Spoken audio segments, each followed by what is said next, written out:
Danit Ben Simon, thank you for joining me, head of demand gen at Vendict, cybersecurity company, been around for more than a day or two, doing some amazing stuff. Thank you for inviting me. Thanks for the intro. Love to be here. So you're very brave, to be honest. In my opinion, you're very brave. And the reason is because you have been one of the pioneers of, let's say, AI in marketing or making real use of AI in marketing. Up until now, when I speak to marketers about how they use AI, it's like obviously for content creation and mostly bad content creation. It's AI SDRs, and we both got a lot to say about AI SDRs. But you are one of the few marketers that I know who have actually managed to really implement AI into your go-to-market strategy and actually show some pretty amazing results.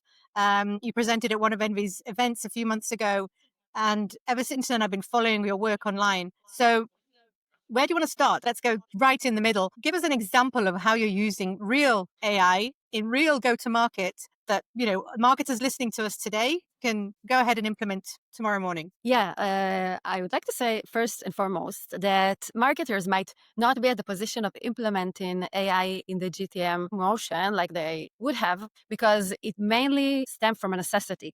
In my case, so a necessity meaning that I have a job to be done. I'm one marketer, but the job to be done is for maybe 5 marketers.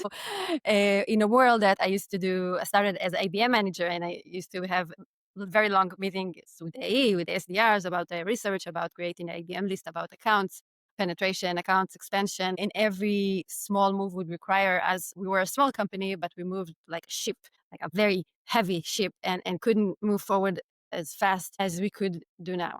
So that's exciting. Regarding your question, so what can we do in the GTM besides content creation? And yes, content creation has become the least favorite thing to do with AI.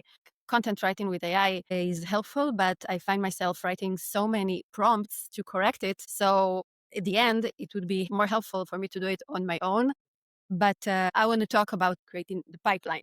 Oh, That's our job. And we want pipeline. to, Like the real stuff that sales teams want. well, the sales and marketing, because we are a go to market. So everyone wants pipeline, and sales are happy if I give them high quality leads. And that's always the issue, right? What is Yeah. high quality leads? So one of the ways I'm using AI to propel this motion is by collecting signals that might help me doing better outreach. A lot of startups can be early stage, can be later stage, want to do outbound. They are doing outbound. It's a main channel. It's scalable. And we know it's not a highest conversion rate. So how can we utilize that channel to increase the conversion rate? We get, instead of just call outbound, maybe we'll find in-market buyers by identifying which steps they take before they decide to purchase our products. Okay. And before I even dive into tools and AI, it's a strategic motion. You need to understand what is the patterns of the companies that want to work with you, want to buy a solution, and don't only use one signal. Okay. So it's basically gathering information, gathering intel about your company, and only then you can customize based on your specific solution. So for example, a very common signal would be hijacking competitor's logo. How do you do that? First, you understand your product, what solution is superior to the competitor that is easy to convert people, to make them switch. That's the first step. After you chose that, you want to create a narrative, you want to segment it based on your persona, and you want to collect the data. Now, the data collection, it could be easier for bigger companies. It could be harder for smaller companies like myself. So a few tips and tricks. This is sample. This offers you list of companies that are using specific technologies. Basically, you're seeing the companies that supposedly work with your competitor. For example, if I insert the deal and I want to see their competitor, I got 532 matches. Now, I want to see if it's legit, right?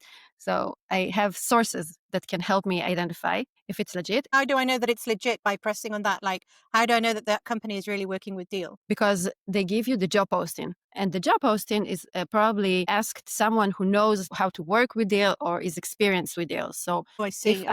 if I look for a Deal in the overview of this company, he found it. So you can actually look inside and see why Deal is mentioned here, the technologies they are using. So looking at technologies used in the job posts in order to see what technologies they're working with in that company. Exactly. Okay, cool. It's very cool. I will mention, however, that it's not going to work for every company because some small companies, you wouldn't get a lot of results. So the important step of collecting the data because you need to be able to scale this outbound, right? Because cold outreach or in-market outreach have low response rate, low conversion rate. So what other website can you go? Another tool is their stack. I mean, there's a new AI tool every day, right? After we Yeah, finish this podcast, there'll be a new AI tool, but this is of course. just examples. Here you can find companies using the technology. So this is another way, and I've used this website. So you don't get 100% accuracy, but I got really good responses, and this was a highly successful campaign with 1% conversion rate from contact to opportunity,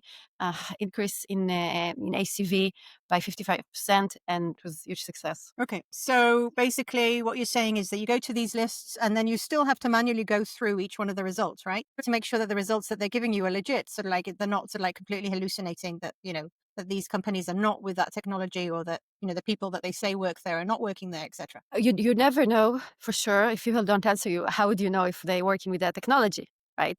Let's Hmm. say you create a cadence for SDR and email. Right. Some people reply, and they reply to me saying either, yes, we want to meet, or we just sign up with another vendor. It Okay. means that the data is good. I did receive a lot of comments, but of course, if you use vendor that you receive a response like, we don't know, you have the right information, more than 1, 2, 3, and you should check into it. So I've got a problem with, you said that, and don't take this personally. I have a problem with every marketer who says this, but when you say like we got a good conversion rate of 1% from contact to, what do you say, customer, and I'm like, yeah, that's 99% that you didn't get. And I would assume that the whole idea, or the whole motion behind using AI is to get towards 10%, 50%. Why is everybody happy with this 1% conversion? And I'm like, are you smoking something illegal?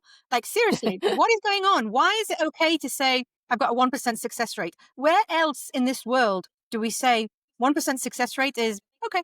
That's good.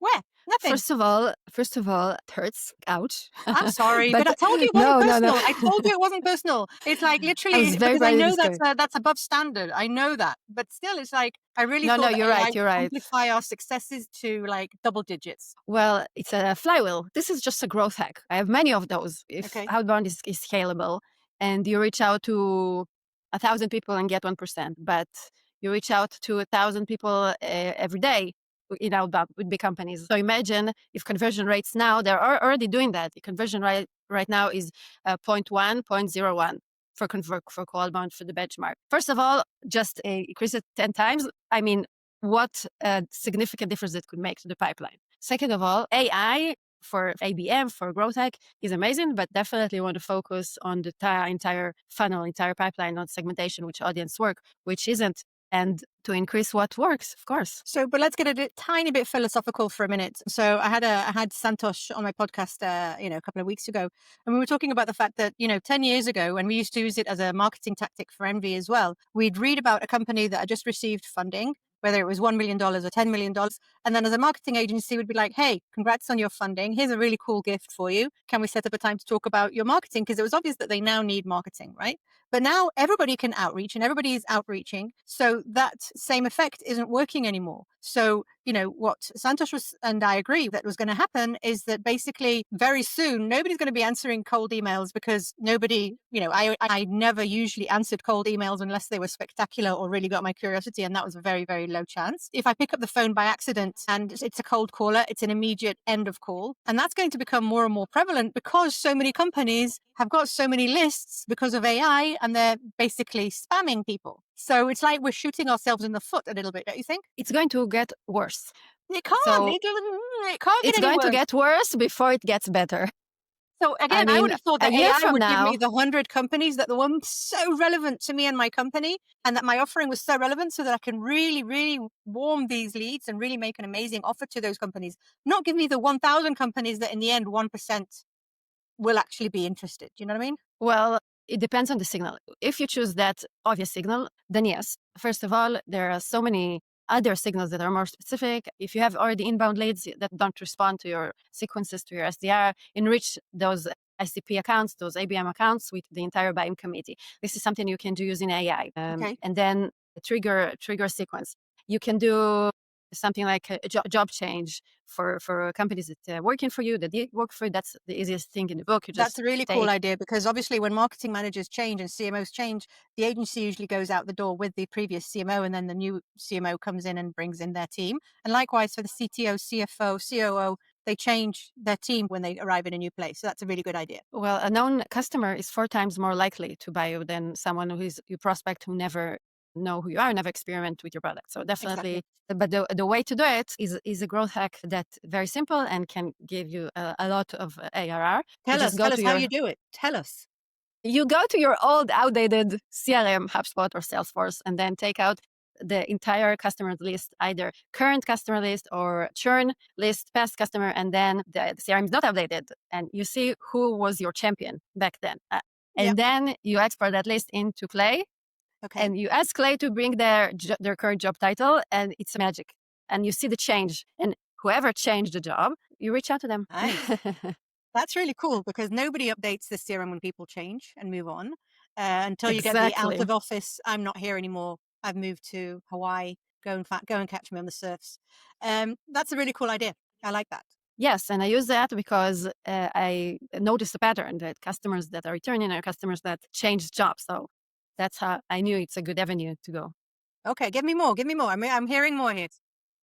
I'm happy to. I want to talk about something super important that maybe not a lot of people are utilizing. Okay, so let's say you have a great gated content and somehow it works, right? So now what do? It's the oldest trick in the book, but people don't understand the conversion rate it could bring them. Let's say an SDR does 100 call attempts a day. No one picks up the phone, right? Maybe 5 people pick up, maybe 4 people pick up. But if it's for inbound leads, the historical numbers in the average number for companies I've worked at was 40% conversion rate from connection to a meeting. That's crazy, right? If you think about the 1% of emails, so if one SDR can book 2 meetings a day, yeah, and 10 meetings a week, and 40 meetings a month.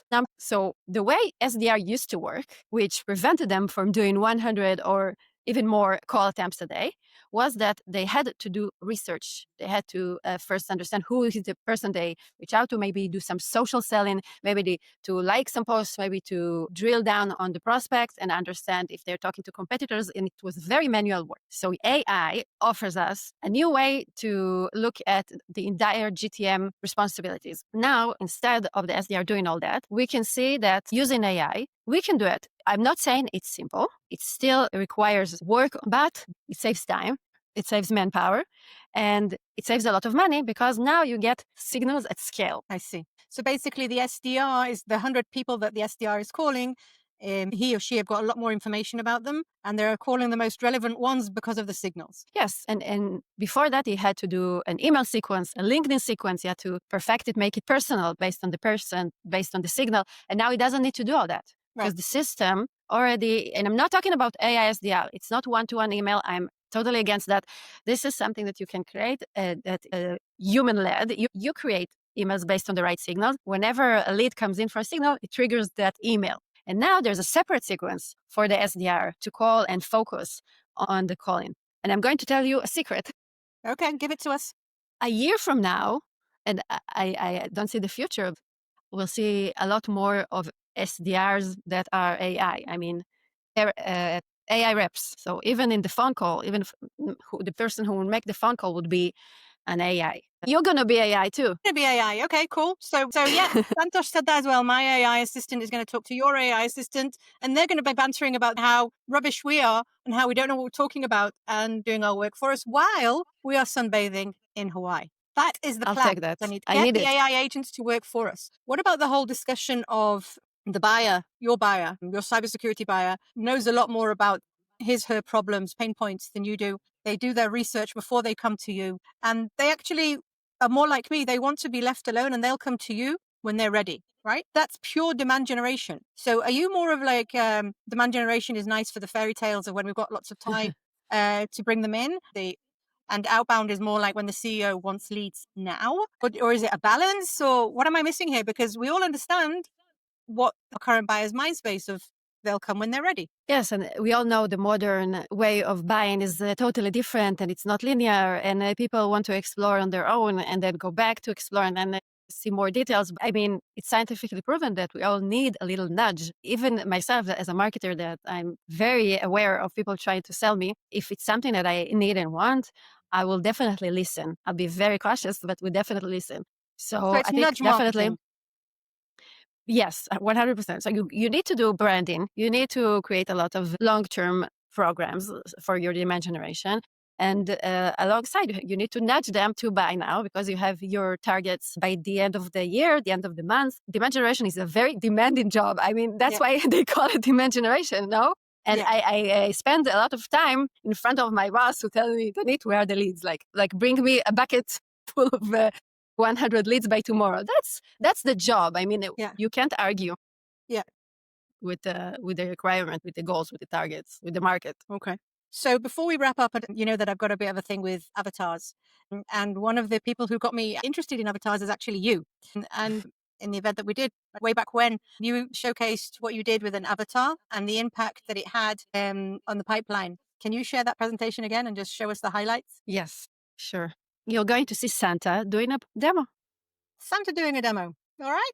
Ho, ho, ho! Santa here from the North Pole to burst your tech stack bubble. I'm about to spill the tea. So get ready. Attribution tools? Sure, they'll give you enough trash boards to wallpaper the North Pole, but good luck finding any actual insights in there. Spreadsheets? Great for wedding planning, not so great for explaining why your $2 million marketing budget went poof. BI tools? All the insights of a fortune cookie 3 weeks later. CRMs? Sure, they'll tell you exactly who closed the deal, right after forgetting the 47 marketing touches that made it happen. Thanks for nothing. But fear not, my marketing friends. Santa's got a special gift for you this year. Grab your spot on Infinigro demo list. We'll show you how to discover which campaigns actually drive revenue and forecast performance confidently with no headaches. Because you shouldn't need a team of elves to know where to best put your marketing dollars. Amazing. Love it.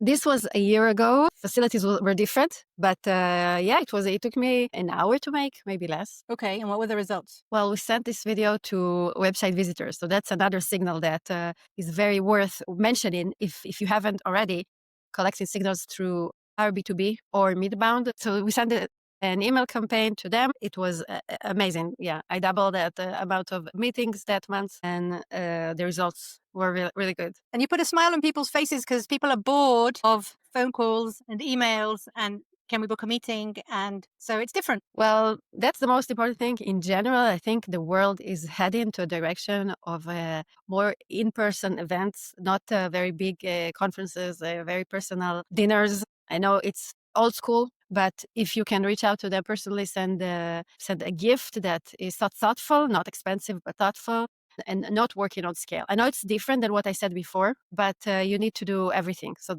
do that as well. No, I think you're right. I think for the ones that the prospects that you really want to get in front of, or that you're already in a process with, and you want to strengthen that connection, as inviting them to a non-AI dinner. Because if you invite them to an AI dinner, I think they'd be really pissed off. But to a non-AI dinner with real food, a really good restaurant or at home, I think that would be really good. Or just surprise them with a fun day. Maybe go on a hike. If you go on a hike together, make sure you do insurance for them. But Okay. yeah, so you inspire you because they are like in jail. They can't escape. Exactly. Okay, Danit. Again, there are so many tools out there. It's difficult to know what to go. And my word of recommendation is obviously have your 80-20 rule. So have your 80% of your tech stack that you can rely on with AI tools as well, and be experimenting on the 20%. Right. So that's my go-to. Otherwise, literally, you can feel FOMO every day of the week on why am I not trying this and why am I not trying that? Yes, you need to focus, definitely, because if you spread out too thin, then nothing works. And even doing what I mentioned, all the signals, if it's a website visitor, if it's enriching inbound leads to get the entire buying committee, if it's logos, customers, everything I mentioned, it's really hard to do at the beginning. So you need to have an understanding boss, Yep. and you need to have a supporting operation environment. And if you don't have all that, you can still do it, but it will be much tougher. And AI is going to spread much more wider across the GTM. And there is a benefit to companies that are small and agile and can both purchase tools, but also unload from tools very quickly. Thank you very much for joining me on this banter. You've been a gem. Honestly, anybody who's listening, if you just go through this really quick list of 5 tools that Danit mentioned, you're already in for a massive uplift in your marketing. And if it doesn't work, I've got Danit's contact details. You can contact her and just, hunt her down until she apologizes. Kidding. Do not hunt her down. Danit, thank you very much. Thank you so much, Billy, for having me.